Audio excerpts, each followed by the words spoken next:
You are listening to Been There, Done That.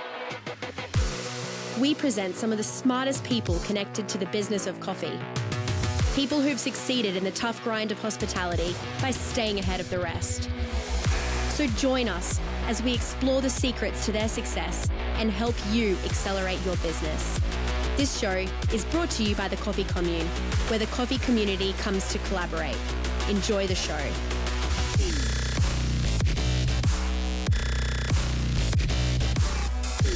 Hi, this is Phillip Di Bella, and you're listening to another episode of Been There, Done That. Actually, you're listening to the last episode of 2025. What a year it's been and how quickly things move. It's why at the beginning of the year I always talk about making sure you've got your outcomes, your purpose, your goals, whatever you want to call them, ready. What does December 2026 look like? Yes, you should already be mapping out December 2026 because as you're listening to this, the year that was, how quickly it went, we will in no time be in December 2026 where we will be wrapping up that year. So let's make sure that whilst we're listening to this, and we're going to cover off some interesting stuff, is that you're planning what's going to happen in December 2026. Personally, professionally, and family or circle of friends, what is it that you are going to achieve in December 2026 in those areas? Make that measurable, make it matter, make it give you purpose to get out of bed and hit the ground running. So that's what we wish for you here, myself and my team at the Coffee Commune for 2026. But before we move on and get ahead of ourselves, let's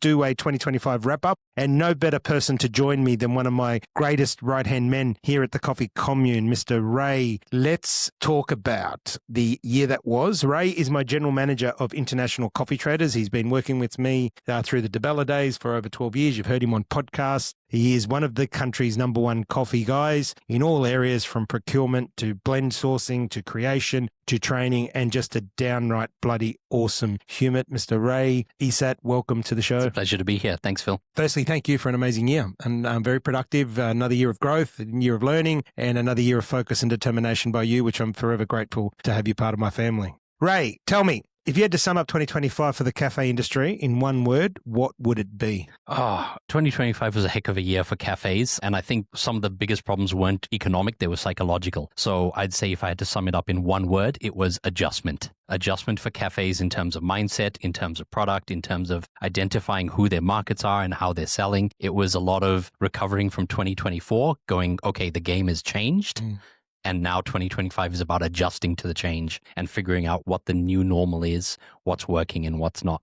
Yeah, I love that. I'd have to say what we're going to see probably in 2026 is recomposition of those ideas into something that's a really serious model. Yeah, it's a good summary, my friend. It really has been an adjustment for many people and, psychologically, and that's the engine room, right? I'm listening to a great book at the moment called Psycho-Cybernetics, written in the 50s and 60s. And it's, I love Dr. Joe Dispenza. Well, a lot of his stuff and Carolyn Dweck all comes off the back of the book of Psycho-Cybernetics. And it talks a lot about the body doesn't know the difference between reality or not. So whatever the brain feeds it is what it does. And I think it's a good point you make that this year has been a big learning curve and a big an adjustment period for people mentally and psychologically to really get their heads around it. And unfortunately, we've seen 1 in 10 cafes close in 2024. We don't have the numbers yet for 2025, but I'm not presuming that's going to be any better, unfortunately, but it is something that, listeners need to really be aware of. And not just cafe owners, but, consumers. I spent a lot of time this year talking and educating consumers on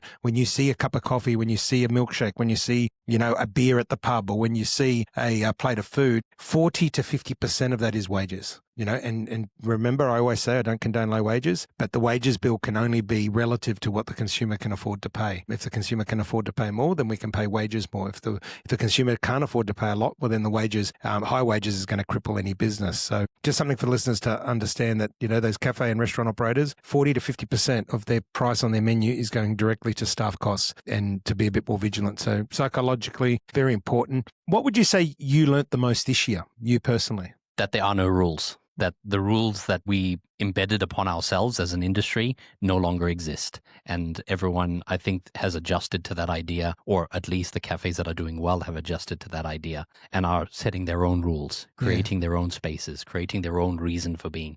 Yeah, they need to become their own game changers, right? Hence the book Alan released a couple of years ago about game changer thinking, working from the outside in, the rule of the customer, rule of profit, rule of digital disruption, all of these things. If you haven't got a copy of that, you can download it. It's 17 Rules of Game Changer Thinking by Alan Bonsall. Grab that book. It really will help you with that mindset and psychology moving forward, because it really is those that are changing the game that are going to survive through the tough times, right? Was there anything that you saw from your point of view that evolved from 2024 to 2025? Look, lots have evolved. I saw those that have adopted game changer thinking are motoring ahead. But my word for the year would be relentless. Just when people got around to catching up on certain things, something else happens. For instance, the moment that, in terms of staff costs, everyone got used to, all the new changes to superannuation, CPI increases, all this sort of stuff with wages, new contracts. Then they bring in new laws again, and they're doing that again now with, superannuation having to be paid on the same day's payroll. Just as people get their heads around one thing, another thing comes in. So I call it relentless, and that's any industry. I've got a lot of friends in business that say the same thing. So for me, what's evolved from 2024 to 2025 is that 2025 has been relentless with so many changes. When people got their heads around electricity bills going up, now insurance has gone up, and then gas goes up, and then the cycle starts again.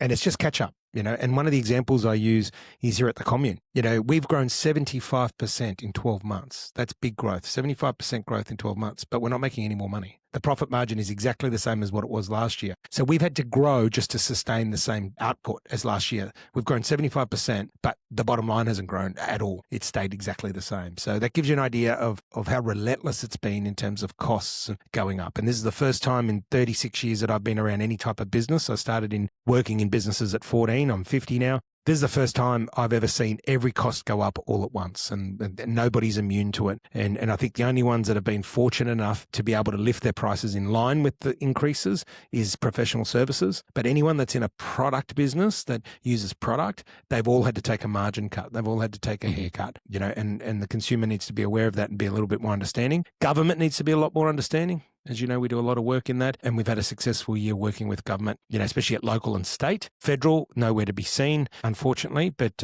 we want to help people be the best versions of themselves, as you know. But relentless really, really sums it up for me. Ray, tell me, we've seen a lot of movement, in the industry. There's been a lot of technical disruptions and all the rest of it. From a technology background, what do you think has changed in a big way in the last 12 months? I think looking back on the previous few years, 2022, 2023, automation really started to become a major topic in the industry. How do we use automation? How do we implement it in cafes? 2024, we started to see a lot entering cafes, super automatic machines, automatic milk frothers, delivery systems, that kind of thing. 2025 for me was really about a subtle shift that I started to see. It's the recognition that speed is good, but certainty for the end user is better. Yeah. It's godlike. And so the shift that I saw was removing technology from the forefront and using it more in the background, using it more to deliver better service rather than to just save costs.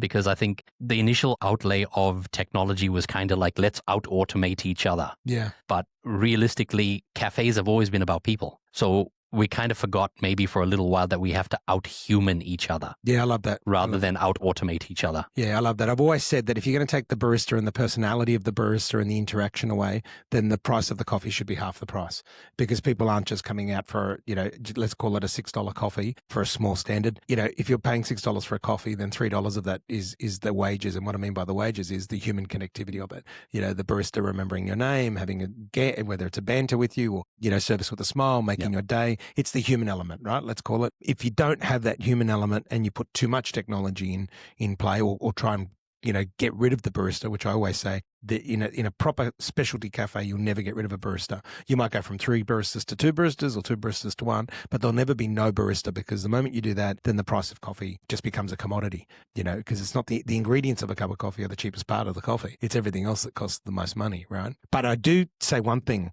that, continued in 2025 that I saw is, if we stand still long enough, they're going to start milking us. There's that many different bloody milks on the market.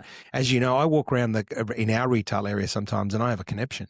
When I was making coffees bloody 36 years ago, it was full cream, trim, and then soy came in. And then in 2004, you had, lactose-free came in. Now there's like 20 different milks on the market. And consumer sometimes says, why am I waiting long for my coffee? Well, stand behind that counter as a barista and you look at an order of, say, 4 or 5 coffees. No two coffees are the same, and that adds time. So that's where obviously technology and automation does lend a hand. So in summary, what I'm hearing from you, Ray, is that technology has a place, and we're seeing those that adopt technology actually lift the standard of service, which I call exceeding a customer's expectation. And actually this year we turned from the word customer to guest, which obviously has a much more positive and warm connotation. So there's a tip for the listeners, is rather than calling our customers, let's think of them as guests, no different to how you treat a guest when they come to your house. And that's obviously served us well in our service sphere here at the Commune. But technology has a place, and no doubt we'll see that continue to grow in future. And that really goes with the whole theme of cafes, where you have community at all levels, whether it's at the cafe level, where the community is made up of the staff in the cafe and the guests that come into the cafe. But then further up the chain, the community is also the suppliers, the roasters, everyone behind the scenes that gets the product to the end user. And so technology finding harmony with community seems to be a bit of a tension point at the moment, because some businesses have got it really right and some have got it really wrong in terms of putting technology in place and then completely losing the human element. Yeah, and that's a big no-no. As I say, people will forget what you say, but they'll never forget how you make them feel. And to me, the companies, and I say it all the time, whether it's in coaching with the One Life Club or boards that I chair or whatever it is that I'm part of, I always say it's not your product or service that sets you apart. They've got to do the lifting. Your product and service has to do some heavy lifting, but what sets you apart is your emotional engagement. The person who tells a better story, the person who engages emotionally the best, always win. And I mean, you love this one, Red Bull. I always talk about, that stuff is crap and it will kill you. It's terrible. But yet it's a multi-billion-dollar company on the back of emotional engagement. It's an events company. It's not a product, company. So it really is an interesting one to study. Came out in the 70s in a vial out of Thailand. Didn't hit its stride till the 2000s. You can research the story. But it wasn't until they started tapping into the emotional engagement side. You'll see a lot of businesses like that, Louis Vuitton, Ferrari, Lamborghini, all these brands, they're wants, not needs. What separates them from a want and a need, that their marketing is so, and their storytelling is so emotionally engaging that people think they need that product or service, and they're the companies that win. It really is something that people and cafes need to understand. I think I saw a good example of exactly that at the cafe level.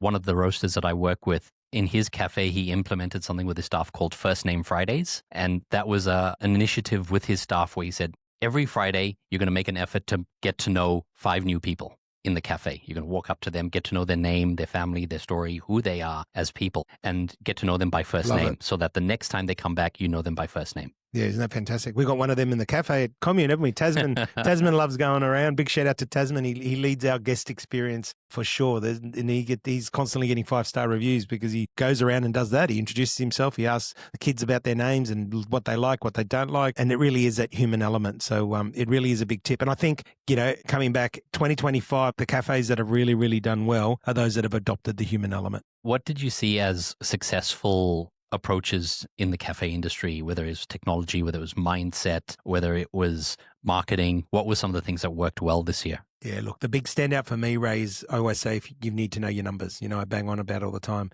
The cafes that have done well are the ones that know their numbers. They know their P&L, so they know their profit and loss, they know their cash flow. And the big one about knowing your numbers is not just the P&L and the cash flows, but it's also what's the demographic and geographic of your customer that comes through the door? What is their disposable income? And that's been a big game changer. So the key highlight for me in 2025 that separated the cafes that have done well and those that haven't is those that understand their audience, they understand their customer. They understand the disposable income of their customer. As you know, we're going to roll out next year the market segmentation project that we've been working on here, and that's going to be a game changer, which will help people understand what their audience is, what the spend is. Do they spend more time in their cafe or not? But the groundbreakers in 2025 are those that said, you know what, people just want the ham and cheese croissant right now. They don't want the fancy, $20 breakfast or $30 breakfast. They just want a ham cheese croissant from anywhere between, $8.50 to $14.50, depending on the size of it and if the croissant's handmade or not and all the rest of it. Of course, depends where you are because of the rent. But we saw, the biggest selling items on the menus have gone back to the bacon egg muffin, to the ham and cheese croissant, to the big muffins, savoury muffins and sweet muffins. And that's because of disposable income. And if you understand, this is the toughest time I've ever seen, and I've been alive 50 years, this is the toughest time I've ever seen where it's the lowest levels of disposable income. Doesn't matter if you're earning $100,000 a year, $200,000 a year, $300,000 a year. If your expenses are higher than that, then you're living in poverty. So it's the amount that you have left over to spend on the things you like after all of your obligations that to me tells me that, how prosperous a country is or the wealth of a country. And it doesn't matter if a coffee's, for wages are $1,000 a month. if a cup of coffee is only $2. It's all relative, because you'd rather that than a cup of coffee cost $8 and the wages per month are $5,000, because it's just out of whack. The housing cost is ridiculous. So, and I quantify it with this. When I was growing up, my parents paid off their house with 17% interest rates, earning $450 a week. But electricity was like petrol was like 18 cents a litre. I never forget it as a kid, 18 cents a litre. A loaf of bread was 70 cents. A bag of lollies was 10 cents. And a family could get by on one wage. Correct. A barbecue chicken, $3. So $450 is a low wage, but the cost of living was low. We had more disposable income back then than what you do now. And that's something for listeners to really think about. So the cafes and restaurants that have understood that understand who their customer is, how much money do they have left to spend, what area do they live in, so demographic, geographic, all those sort of factors. And again, we're releasing next year a big tool that will help people in this space. But the ones that have stood out this year understand who their customer is, and they check their ego at the door. They're not, I want to serve, Wagyu 9 marble steak and nobody can afford to pay for it. They've gone, nah. This is what we're going to do. This is how we're going to do it. And we're going to serve the needs of a customer, and it's going to be affordable. Yeah. And knowing your numbers and that sort of approach naturally leads to simplification and focus. Correct. Simplification for focus, in the sense that you simplify, but simplification is kind of it's your housekeeping in disguise. It makes you really look at what's working on your menu and what's not, and you focus and double down on that. Correct. I mean, the other trend we saw is the total consumption of coffee in Australia is increasing. As we know, there's a global increase in consumption, and that's why there's shortages all around the world. However, they're drinking less in the cafes. So that's another key trend that we saw, obviously, is, so where they used to drink 2 coffees in a cafe, they drink 1. When they used to drink 3, they drink 2. But overall, they're drinking the same amount, but they're drinking more in the cafe. They're drinking more at the office, or they're drinking more at home. So we've seen, obviously, the rise of e-commerce. Everybody's on an e-commerce platform, so that market's been diluted.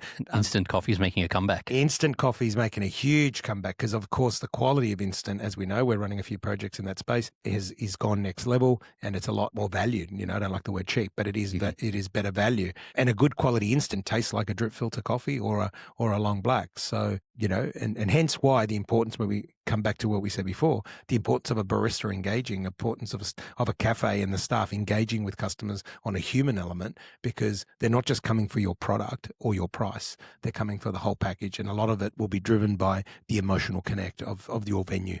Was there one inspiring moment for you in 2025 that stands out above all the others? No one moment. The big thing for me, because of being a little bit selfish with the Commune, is the change of new government brought in here at state level at Queensland has brought in a new energy and focus on small and medium business, which for years we haven't had. And that's a standout for me, to now have a premier and a team and a small business minister, and along with the previous Queensland Small Business Commissioner, all 3 of them really, really focused on small and medium business in Queensland. And don't get me wrong, there's a lot of work to be done. But the fact that they're now engaging with industry, they're actually proactively reaching out to organisations like the Coffee Commune, to the Australian Small Business Group, to women's groups, to all sorts of different associations, and they are actively working with industry. That, to me, again, it's a long-term fix, but it all starts with the foundation, and the foundation is governments working with industry. And we've had that at Brisbane City Council for a long time. So one of the key things that have stood out is the state government change. And then the other one is the 2 local councils, Moreton Bay City Council and Gold Coast Council, taking a proactive approach to cafes. And what I mean by that is this year they've engaged the Coffee Commune to train 50 of their cafes in Moreton Bay and also in the Gold Coast. And the councils there paid for the course for the cafe owners to come and attend. And we saw an 18% increase in their business for those that were part of the course. So that was a standout. That's huge impact. It is, and it stands out for many reasons. One, that government's been proactive and actually doing that and helping small business. 2, that small business is actually showing up and saying, I want to work on my business. And 3, that we're driving results for them. So that would be the highlight for me in the business community for 2025, on the back of, the fact that government's being proactive. Now we just need to get our federal government, and I don't care who's in government, I don't care what side of politics it is, federal government needs to work with industries all over Australia to deliver in the best interest of its people. For me, that really speaks to collaboration, and seeing collaboration at all levels, whether it's consumer levels, whether it's community building, whether it's cafes working together to streamline their costs.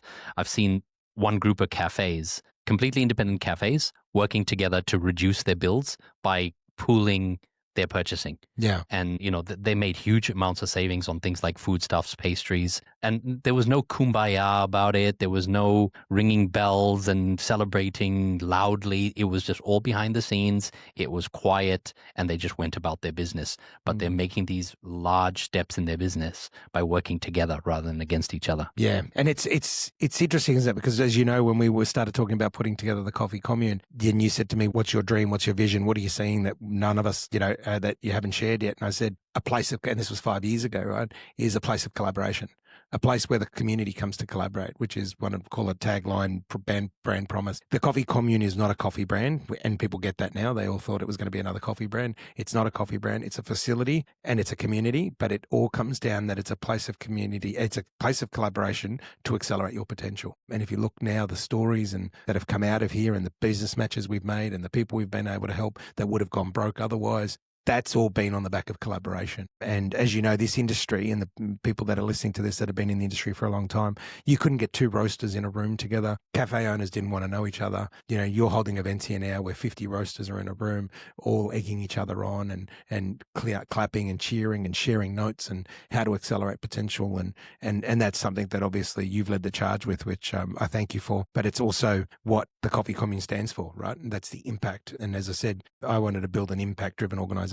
And I suppose that's probably the biggest highlight for me in 2025 is that our impact continues to grow. We're over 1,700 members. I think we're nearly hitting 1,800, if not already, that are part of this. 1,200 of them are cafes. 75% growth. You're sourcing coffee for people that this year, Golden Bean. Let's talk about it. Tell me your highlight, mate. If it's not the coffee you're sourcing, I'll be shocked. But tell me the highlight for you for 2025. There was so much. I think it was, for me, was visiting Origin early in the year. I went to Guatemala, and I'd been to China the year before. And this latest trend of coffees is starting to feed back to producers, and producers are starting to come back to coffee. When 5 years ago, you'll remember it really well, the stories of farmers chopping down their trees and saying, I don't want to be part of the coffee industry anymore because my family makes no money from this, and we pour our life and soul into it. But seeing them come back to coffee now because it is sustainable, because the prices justify them doing all the work, that makes it all worthwhile for me that we're delivering that at the end of the line. Yeah, and we've led the charges, and through a lot of ridicule over the years, I started dealing direct with farmers in 2008 through Di Bella Coffee, and I used to say, well, I want to pay the farmer more, cut out as many middlemen as I can, because it's not sustainable for farmers to be paid peanuts. And I used to say back then, as you remember, if we don't pay the farmers fair and equitable, why should they be farming? And that goes for any industry that's a farmer, whether it's beef, whether it's milk, dairy. If you're not paying the farmers what they deserve and what's equitable, then you won't have the farms. And if you don't have the farm and the farmers, you don't have the products. And for years, I was saying coffee needs to go up a little bit every year. And you remember for 7-8 years, the price of coffee stayed stagnant. Farmers decided to drop out of the market. At the end of the day, it's a commodity. It's a supply and demand, right? And I've always looked at the business of coffee commercially. And that is that if the supply is low and the demand is high, the cost goes up. And rather than it going up a little bit every year, it's going to go up in one hit. And that's what happened. And unfortunately, around the world, it put a lot of roasters in diabolical trouble. And I don't like to say I told you so, but I did say I told you so, where I came back and, for 7 years, I said the price should be going up a little bit every year so that the farmers are sustainable. So it's great that that's happening. And and obviously last 2 years you've been off to plantation. We're going next year, which will be great. But we'll more about that later for listeners. But we're obviously already planning a big trip next year, and I'll be coming with you because I haven't been out in the plantation for many, many years, to visit the good people that we work with. But tell me, Ray, in terms of people, how have you found, the people in the industry across all boards, whether it's roasters, cafe owners, business in general? What are some of the key attributes that you've seen that have really stood out in terms of the quality of people? Two things I think have been really on trend this year have been skill and will. Sometimes the skill is there, but the will is not. Sometimes the will is there, but the skill is not. And that seems to be an increasing gap that over the next couple of years, automation will partly fill that gap, but not entirely. I really would love to see cafes really lean into the human economy and to see their cafe like a small country. Yeah. The economy of the country depends on tourists coming in, which are your customers. Your citizens are your staff, delivering hospitality to the visitors, to the tourists into your cafe. And the whole economy needs to run. And so everyone plays a part in that. And I think that little shift from I run a business to I run a small economy maybe might be what makes the difference and what gives people purpose. People with purpose perform better. Yeah. We know that. No, I love it. It really is. And as I talk about heart set, skill set, and mindset, and when people say, what does the perfect team member look like, or employee, or whatever word you want to use, I like, team member. It's the perfect combination, and it's the harmony of mindset, skill set, and heart set. And that means their minds in the game, their emotions are in the game, and their skills are in the game. And that to me makes up the close to perfect team member on your team. So on finishing, what was your most inspiring moment this year? I wish I could pick one.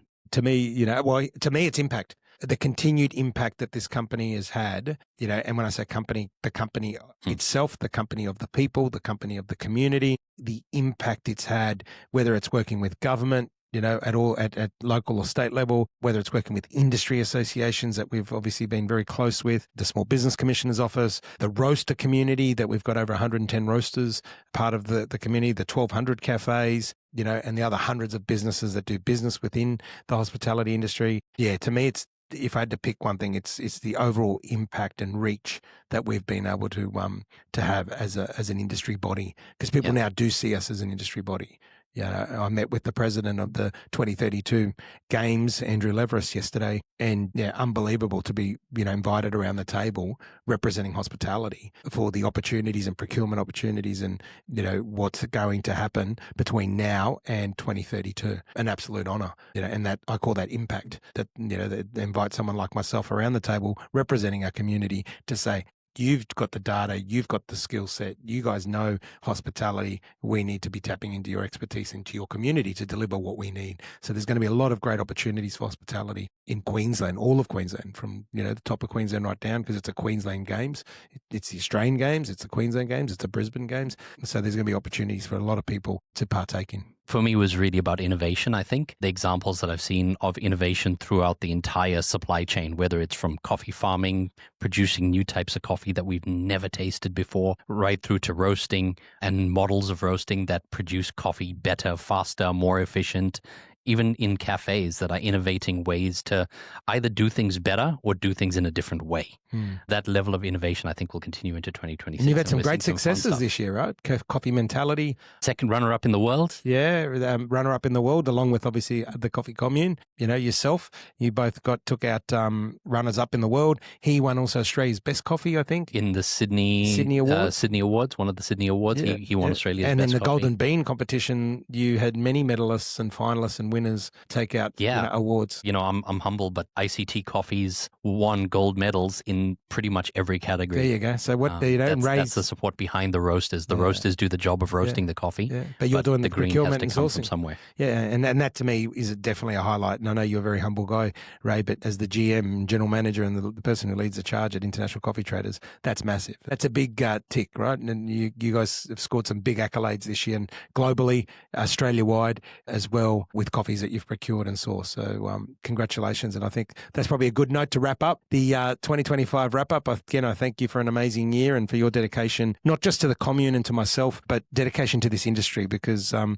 industry is a better place because it's got people like yourself in it. So always a pleasure. Now, you've been listening to Ray Esat, General Manager of International Coffee Traders, and Phil Di Bella, the Founder and Managing Director of the Coffee Commune. Thank you for an amazing 2025. We wish you a happy holiday season. Life is measured in moments. Go and create some amazing moments. Remember that sometimes you're the pigeon and sometimes you're the statue.